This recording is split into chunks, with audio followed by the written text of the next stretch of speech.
Hello, everybody. Welcome to the Profit Tool Belt podcast. Today's actually a big day because we're going to be talking about the end of Q4 review. If you remember, I made a promise back in the beginning of the year that for 2022, I was going to walk you through the strategic planning process step by step, and we're going to do it quarter by quarter, which is exactly how coaching works, proper business coaching works. And so I want to take you today through Q4. So we're going to start it by doing an overview of the whole system, getting us from Q1 to Q3. And then I'll do a deep dive onto what you should be expecting in Q4. So there's a lot of business reinvention talk that I'm planning to have in here. I'm going to be talking a little bit about examples from other people and what they've done. And I'm going to be urging and encouraging you on where to get more information if you need to do strategic planning in this business for yourself. So let's get to the episode. Well, hey, everybody. How are you? Welcome to the podcast episode. We're pretty much at the end of the quarter. We're actually at the end of the year. So this is Q4 and we're wrapping it up. We're wrapping up the promise that I made at the beginning of the year to take you through strategic planning on a quarter by quarter basis and walk you through the things that other business owners are already doing. The business owners that have a plan and work towards that plan have a lot more confidence. They are confident in what challenges they're going to hit, how they're going to get past those challenges if they have them. They know what's going to happen in the people category, in the process category, when they know what to do when they're thinking about strategy. They certainly know what to do when it comes to cash and cash management, because, of course, in building your strategic plan, you're going to start to put a lot of the things in place that you need to grow the business in the future and make decisions, the kind of decisions that say, hey, we're going to do this and we're not going to do that. And sometimes that's just where you need to start. Sorry, I have a tickle in my throat, so you're going to hear me cough. And for those of you who are watching this as a video, you'll see that I'm wearing my down jacket because Q4 has hit with a bang. It is suddenly very cold here, and I don't know, I just didn't take it off today. But what we're going to do today is continue. This is part 4 of the quarter by quarter review of your business. And if you want to hear the other episodes, go back in the podcast and you'll be able to hear what we talked about in Q1, 2, and 3. And here we are in Q4. So for those of you who are just joining us for the first time in this, go ahead and listen. You're still going to get a ton of value. It's better to listen to them in order, but you certainly don't need to. Today, we're going to talk more specifically about the end of the strategic planning process, where that takes us, what kind of information, what kind of decisions you can make as a business owner to march forward with confidence. If you're running your business right now and you feel scattered or frazzled, well, I want to take you from scattered to smooth. I want to take you from frazzled to, I don't know, orderly. There's nothing that I could use that's nice, that starts with F, that talks about running things smoothly, right? So we want to take you from frazzled to orderly. I want you to have the quiet confidence of a forward-facing business owner who's in control, not feeling reactive. I want you to get home in time to have dinner. As one of my clients just did, felt so happy and quite proud, and I think he should. He got a bill for $7,000 for his daughter's braces. And you just should have heard his voice when he said, Dom, we just cut the check. We just paid for the braces. But he wasn't able to do that for his I think it was his older son before, because that was before they started on this process I'm going to talk to you now. So I don't know if you're listening to this episode because you want braces for your kids. It doesn't matter what you want, but whatever you want. Let me show you how to get there. Okay, so the strategic plan is the first thing we do. Now, by the way, you don't need me to do the strategic plan. Go read any of the strategic planning books out there. There's Traction, there's Scaling Up. I'm an expert in both of those. I've used both of those systems to run different businesses of my own that I've built and sold. The one that I'm using now, and the one that I've been using a lot with many of you listening, is the system by Gino Wickman, which is called Traction. And that's where you get the entrepreneur operating system in place. And you're free to go and do that on your own. But if you're running into trouble, if you're finding that you're stuck, if you're not getting traction, I know that's the title of the book, but I guess that's why it is. But if you just feel like you're spinning your wheels, then maybe give me a call and we'll walk through where you're stuck. A lot of it has to do with the discipline or the accountability of just doing it, sticking to it, because it starts, there's times it gets boring. There's times it gets quiet. There's times you got to go do something you might not know how to do. And so you get stuck and you're stuck for a week. but then you're stuck for 2 weeks, and then you're stuck for 3 weeks, and before you know it, you've forgotten and you're off to something else. Let me go back now and revisit how we get to Q4, how we get to planning this business and reinventing it while we're running it. Or as I like to say, I want to show you how to rebuild this airplane while you're flying the thing. That's what I want to show you how to do. So when we start the whole strategic planning process, we go back to your core values. Just had a very interesting coaching meeting actually with some Amish clients in Amish country. And they're having problems with guys showing up at the work site on time and committed and engaged to work. And we went back actually to core values. What's the core values that you have as leaders?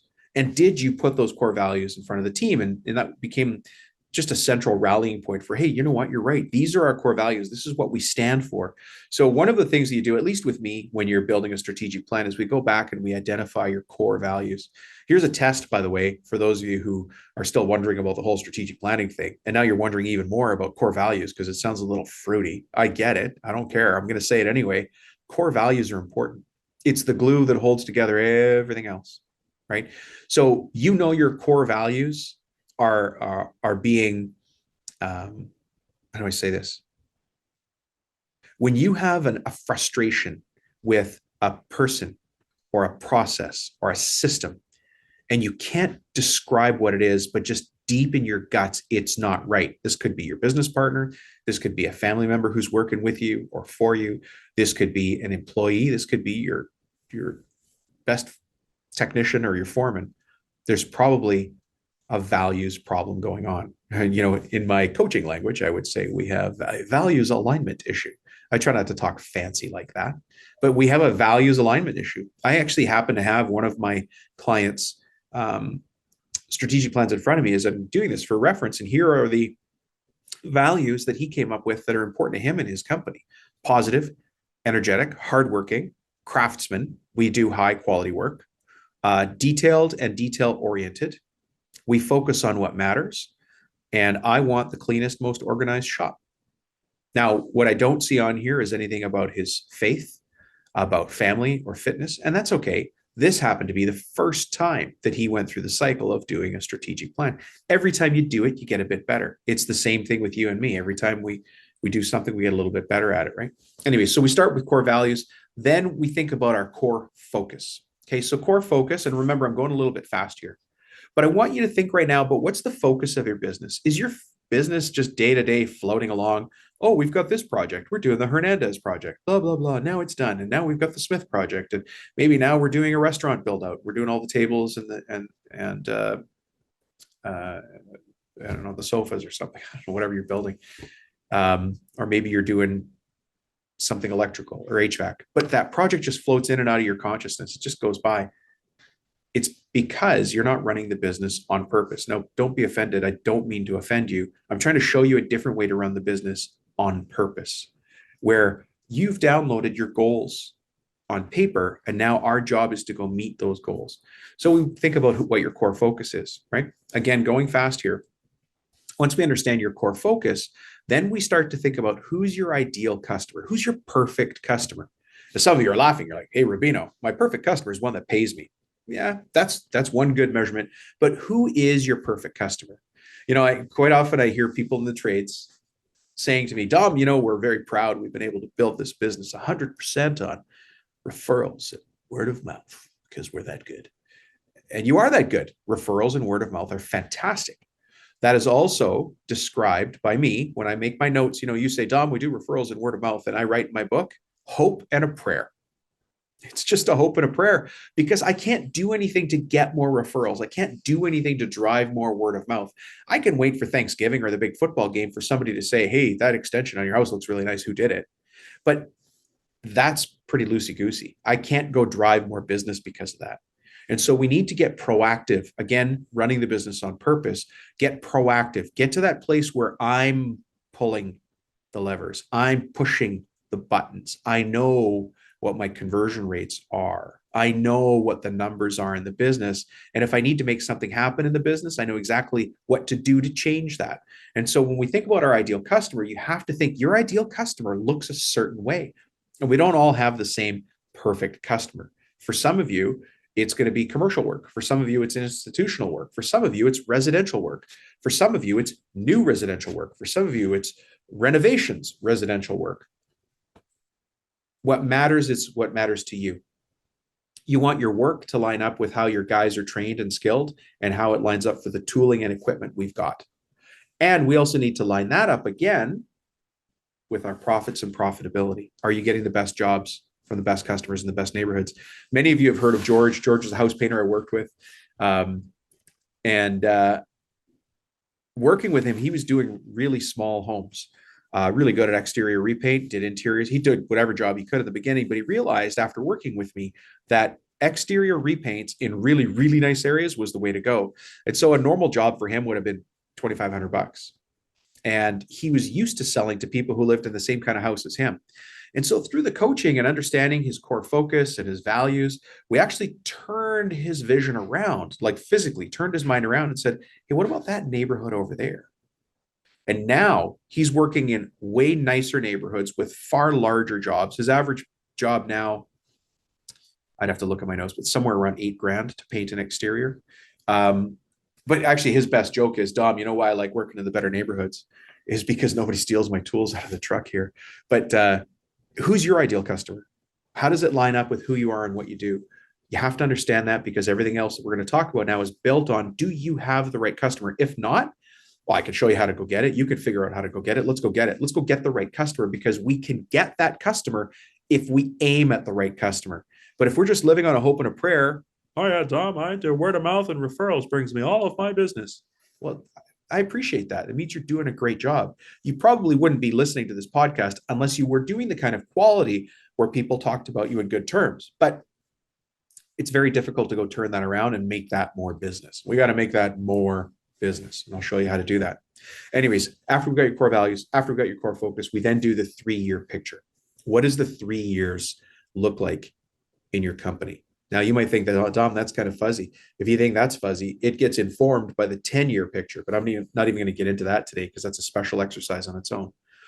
But that's where I show you and walk you through, and it's what I want you to do as well, is to sit down with a cup of coffee and a piece of paper, put your headphones in, go to the coffee shop, face the wall, don't let anybody bug you, and just think, what do you want this business to look like in 3 years? Because I'll tell you this, it's happened to me like it's happened. For those of you who can watch the video, you can see I'm trying to grow a beard here. There's a lot of silver in that beard. It didn't used to be like that. Geez, it didn't used to be that I shaved. Time's going to pass for all of us. That 3 years will happen whether you plan on it happening or not. I'm going to turn 56 whether I plan for it or not. So why don't I get in control of what's going to happen in the next 3 years? What's important to me? What's important to you? And that's what the 3-year picture helps us to draw in front of us. What do you want? Hey, listen, we're going to talk about it from a business perspective. What do you want your sales to look like? What do you want your profitability to look like? What do you want your personal life to look like? What do you want the balance in your life to look like? This is also where a lot of people say, you know what, I'm taking care of ailing parents, and in 3 years, they're probably going to be in a more difficult place than they are now. And I wonder what that means for me in my life. But you got to be there to be that son or be that daughter to take care of them. It's going to happen no matter what. I'm sorry to just be so blunt, but you can be blunt with me too. Okay. Anyways, let's get into what we need to do next. We need to define how we're going to go after that ideal client. This is part of the strategic planning process, right? I'm doing the Q4 wrap up for the whole year. So by now, if we put a strategic plan in place in Q1, you can start any time in the year really, but let's just assume it goes from January to December. We want to have some measurements in place. Hey, we've been running our Facebook ads. Hey, we're doing direct mail pieces. Hey, we are using the signage method so well that we're getting lots of leads from. I'm laughing because one of my clients just told me that his mother-in-law drove through an area that we're farming. Now, we're not talking about farming in the sense of, legumes and wheat and barley and corn. We're talking about when we're marketing an area as if we're farming it. So we continue to put a lot of effort and energy into a certain neighborhood so that we get leads from that area because we know that part of town. And a whole bunch of you know I'm talking directly to you right now. I won't mention any names. For those of you who are smiling and nodding, you know exactly who I'm talking to. But farming is a really solid strategy. To be honest, it's not even sexy. It's just straight work, and it works. And it's just putting signs in the area where you want to do business, signs on the homes or signs on the businesses where you're already doing work. If you're in commercial, institutional, or civil, I've got a slightly different take on this, but I won't talk about it now. If you have a question, give me a shout. You guys know my cell phone number, by the way. If any of this resonates, if you think it's time for you to do a strategic plan on your business and get things where it's proactive, shoot me a text, 604-837-8361. Anyways, the marketing strategy of signage was funny because one of my clients, his mother-in-law drove through the area and she was bugging him. She says, "Are you running for office? Because your signs are everywhere." So that's good.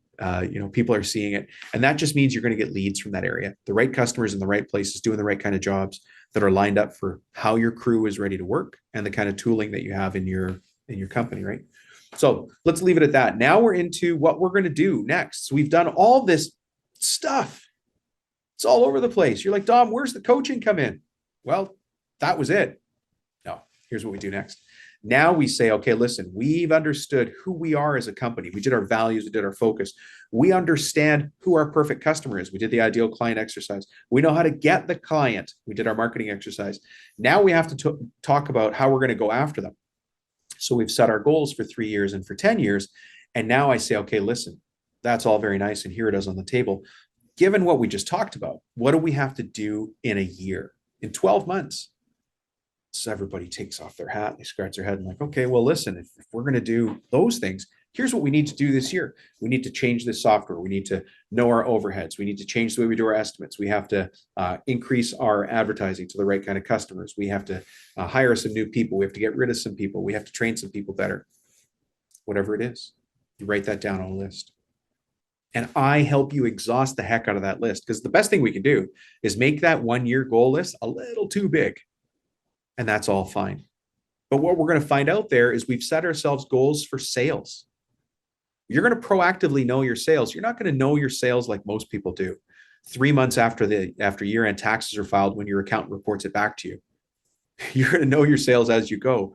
If you happen to be working with me, you're going to know what your sales are, what your profit levels are on a weekly basis, if not a bi-weekly basis, for sure monthly basis. You're going to know your overheads. You're going to know your profit margins. You're going to know something called your profit contributions. You're going to have systems and SOPs in place. SOP stands for standard operating procedure, because we do all these crazy little boring things like building a flowchart. Actually, I just built a flowchart today, just before I was recording this with one of my clients. We built his manufacturing operations flowchart. That's what it's called, the manufacturing operations flowchart. But you know what? How does something come into, in his case, he's a cabinet shop. But it'd be the same if you're a roofer or did HVAC, right? It would be a service operations flowchart. Doesn't matter what your business is. There's always a flow. There's an order of operations. Order of operations we follow. But once we write it on paper, we go, hey, hang on a second. I see how we can make that better. Or I see where when we go off of the flowchart, when we go off the process, we run into trouble. Actually, one of you listening right now passed on a very important piece of knowledge to me once. He goes, "Dom, I understand the flowchart." And he goes, "I don't have problems with what's in the little boxes." He goes, "My problem is in the space between the little boxes." And I thought that was the wisest observation ever. He's absolutely right. So high five to you, bud. You know who you are. Having that flowchart, again, gives you something to refer to, gives you something to look back at.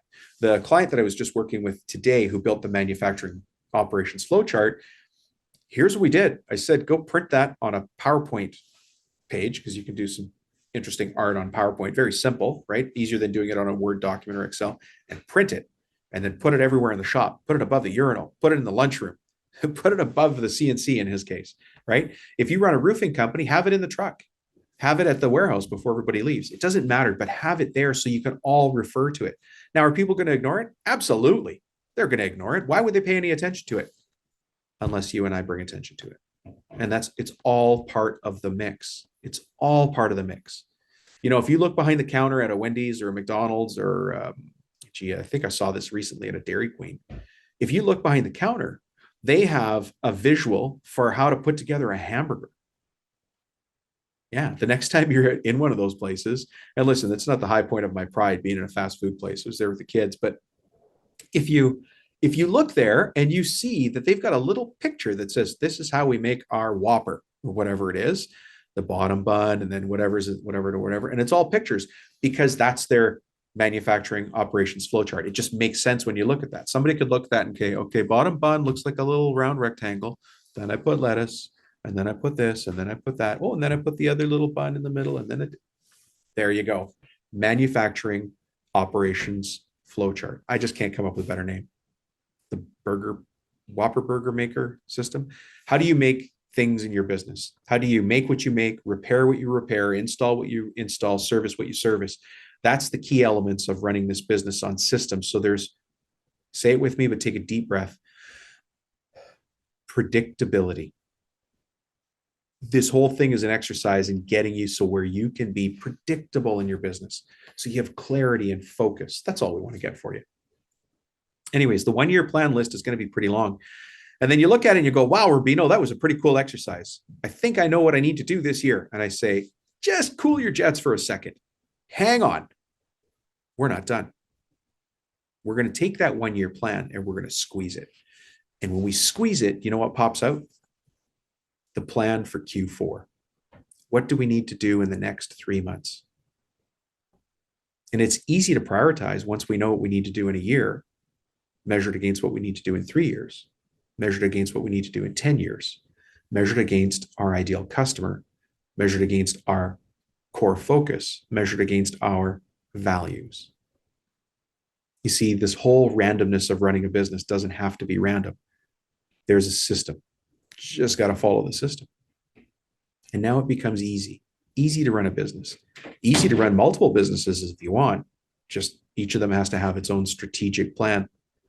So this, I'm going to wind us down on the Q4 strategic plan. Everything works together. It's a living, breathing organism. It's not, let's spend money on advertising and get more deals. That doesn't work. You know, I was just reading the AWI, which is an industry association in the architectural millwork industry, just put out a report, and they were talking about people that respond to bids. So commercial work, they're only winning 10 to 30% of the bids they respond to. Well, you can either look at that as a bad thing or a good thing, right? And then I looked at reports from the HVAC industry, the electrical contractors industry, and also the roofing industry. And guess what? People are winning about 10 to 30% of the jobs they bid on. Now, some of you listening are going, hang on, Rubino, I must be an exceptional human being because I'm winning 80% of the jobs I bid on. Hold on. I want you to shudder in your boots. If you're winning 80% of the jobs you're bidding on, number one, you're not bidding on enough jobs. And number two, you're leaving money on the table. But you won't know that unless you've got the data, the information, and the clarity of understanding how all of these things fit together. Because you can't just go spend $1,000 on pay-per-click ads with some new hotshot web guy. And you can't do the same thing with somebody who says direct mail is the way to change the world. You have to have some testing and measuring. We need to bring a little bit of seniority, a little bit of this gray hair that we've all got going on, and say, well, let's do a little test. Let's measure the test. And then when we figure out the formula, we'll put it in place. Let's test things. Let's test the manufacturing operations flowchart by coming up with it across the desk like you and I just did, and then handing it to our foreman and saying, hey, what do you think? Is this the way fence posts are installed in our company? Is this the way we do flashings around a roof? And they come back and go, no, boss, you got it all wrong. You got to do this first, then that first. And this is kind of a sometimes and a maybe and a loop back here. And you go, well, that's interesting. Let me make those changes. And now guess what? They're bought into it because they had a hand in creating it. So your company is a living, breathing organism, and it reflects you. So we need to make that as organized as possible so other people can pick up the weight, help push the lead ball so you don't have to do it all on your own. Anyways, that takes us to the end of our strategic planning process. What happens now is what is up to you, right? The people who are coaching with me, you don't have to worry about anything because we're going to coach you through your strategic plan now. And that's why me and my team meet with people every 2 weeks. We just follow along. What does the strategic plan say? Let's make it happen. Let's remove the roadblocks and get there. And that's why you get clients. And you've seen the other people out there talking, they start with me, they're doing 800 grand and now they're doing, 1.2, or they start with me at 1.2 and now they're doing 2.5 and they're insanely profitable. I had a client, and I know you're listening. He was doing $1.2 million with me before he met me and not profitable. Now he's 2.5 and super profitable. And at one point, he had a side conversation with me saying, I think I made too much money on this job. Should I give some money back to the GC? And I said, no, Don't do that, because you've been paying for that for years, right? You've been paying for that for years. We got the business, I didn't do anything. He took action. He got the biggest business organized. He got things in place. He was the leader who led his team out of the desert and in towards what it needed to be. And now it's profitable because he invests in himself, invests in his people. I want you to do the same thing. If you want to know where this information comes from, you don't need to get it from me, although this podcast is certainly here to help you. Go buy the book Traction by Gino Wickman. You can also get it as an audiobook. If you don't like that book by Gino, go read Mastering the Rockefeller Habits or Scaling Up by Vern Harnish. Vern's system I used to turn around my own business. You guys heard before that I had one business that I built it from nothing to 120 million in sales and sold it. Well, the strategic planning system I used for that was Vern Harnish's system. The business after that, and I'm still going through the sale process, so I'm not at liberty to say the sales amount, but I can tell you that it had 237 locations around the world when I sold it. I used the EOS system to build that. So I'm very familiar with both of them. And almost everybody that works with me here is on the EOS system. It just works. So go ahead and read those books or listen to the audio or reach out to me. As you guys know, I'm here. I'm here to be helpful wherever I can. I love having you as an audience. I love hearing back from you. Sorry, there's the cough coming in. And if you do have questions for me, please, I am here to help. I will not leave you hanging. Reach out to me, send me a text message. My cell phone number is 604-837-8361. And I will talk to you about how to run this business like a business person who just happens to be a contractor, not just a contractor with a crew who's feeling pushed around by the wind. So let's get you there. All right, folks, thanks for listening in. I'll wrap it up here. Well. That's another episode of the Profit Tool Belt podcast, where I walked you through the fourth quarter review of your business. Look, it's important that you have a vision for the future. It's important that you have a plan for the future. It's important that you stick to the plan once you've got it. And then sometimes we have to change the plan as we go along. Today's episode didn't matter if you are just yourself in the company, if you've got 2 employees, if you've got 20 or 200 employees. That doesn't matter. What matters is that you have a plan on paper that you can always go back and look at. Imagine that we turned your company into a board game, and that board game is sitting there right in front of you with all the moving pieces on it. And you understand when you're looking at it, if I make this decision, it's going to impact this other thing. And then you go ahead and make that decision anyway, because you know it's the right decision to make. That's what I was trying to show you today. I really hope you enjoyed this episode. Again, if you want to go back and listen to the other 3 episodes, go look in previous podcasts and you'll see where we did the end of Q1, end of Q2, and end of Q3 review, where I go into a lot more depth on the other aspects of making this company into what you've always wanted it to be. And I always say this, if you want to run this business for all the reasons that are important to you, then you're probably a lot like other people. Just want to be in control of my own destiny. I want to take care of my family. I want to have freedom. But if you've lost the ability to have freedom, it's time to get you back on track with something like this, right? But if you want to be the person who's driving a newer truck, towing a bigger boat to a prettier cottage on a nicer lake, then this is the system to do it. This is exactly how you get there. And I want to help you get there if you want to go to that place. Like, it's different than where everybody else is going in the randomness. Have you ever tried to hire a subcontractor? What an exercise in frustration with most of them. You're listening to this show. I know it's not you. And listen, if you want to take a step up, if you want to level up in your business, give me a call. Well, shoot me a text. Let's start with a text. And then what we'll do next is have a phone call. But text me first. Send me a text message at 604-837-8361. Just say, Dom, let's talk. And then you know what we'll do? We'll talk. Hi, everybody. Welcome to Questions and Answers with Dom. We've got a question today from Cowgill Trim and Cabinets. They're in Colorado. Cowgill Trim and Cabinets is a member of the Contractor Strategy Group on Facebook, and that's where they left this message. Here's his message. This quarter, we've been prioritizing improving our client experience. To get some baseline metrics, we've been sending out a custom experience survey with a Starbucks gift card as a thank you gesture. I've sent out 15 and have yet to receive a single survey back. Any tips or strategies to increase buy-in for exit surveys? All right, thanks for asking. I've got an answer prepared for you. Hi, welcome to Questions and Answers with Dom. We've got a question here from Cowgill Trim and Cabinets over in Colorado. Love Colorado, beautiful place. This question came to us through the Contractor Strategy Group, which is a free Facebook group you can join. And these are the kind of questions that are the conversation on there. It's just for owners, right? So these kind of questions get posted and we answer them. But I've chosen this question to answer here in Questions and Answers with Dom so that you can get the benefit on the podcast. Of course, his question was, how do I increase buy-in for the exit interviews? He's buying Starbucks cards for everybody, and that's costing him a lot of money. He's already done 15. I can imagine, I think the smallest Starbucks card is $5. So that's a lot of money. He's tested, and now he's measured. I've spent all that money, and I've got zero return. So he's a little frustrated. He's asking that question of the other owners. So I've got a 4-step system for how you can increase the buy-in on the exit interviews you're doing. The fourth part is actually a little bonus because I'm going to tell you an example that one of you listening and one of you on the Contractor Strategy Group is already doing. He's a bit of a superhero, and I'm going to tell you what they're doing so that you know how people are doing this in real life. Anyways, okay, how do we increase buy-in for exit surveys? Number one, ask at the right time. And when do we ask? Ask when the customer is happiest. So when they're doing that first walkthrough or when they're doing that first tour, if you're coming back to do a punch list, it may or may not be the right time. So ask at the right time.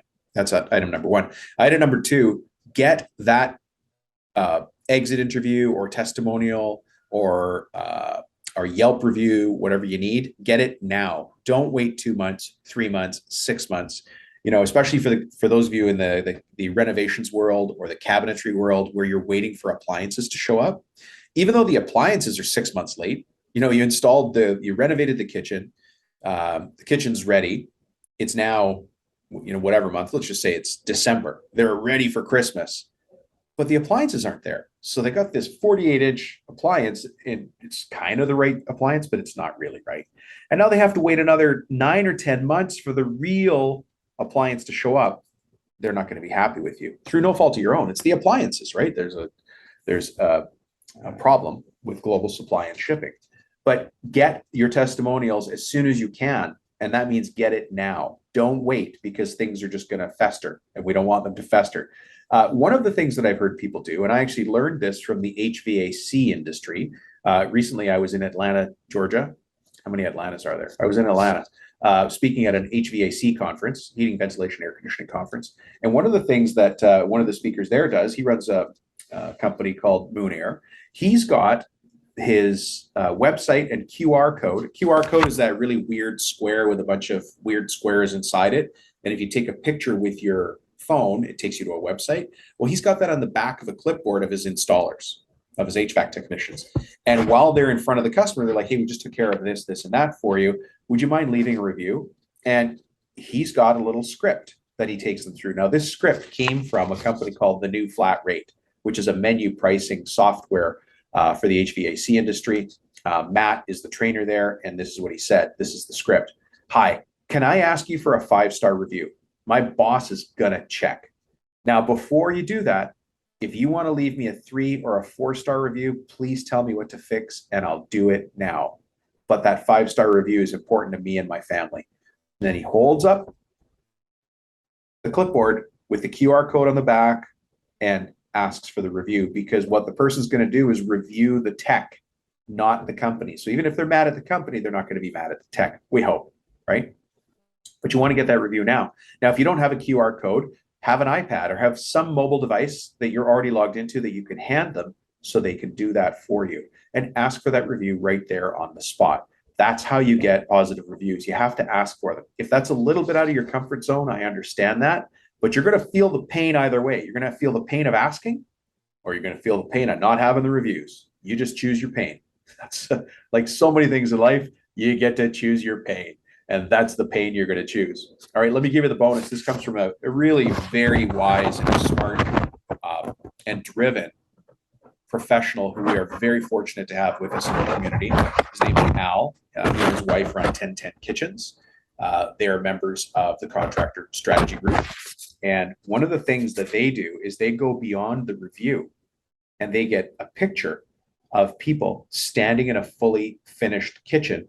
And those people are holding a sign. and the sign says, "We love our 1010 kitchen."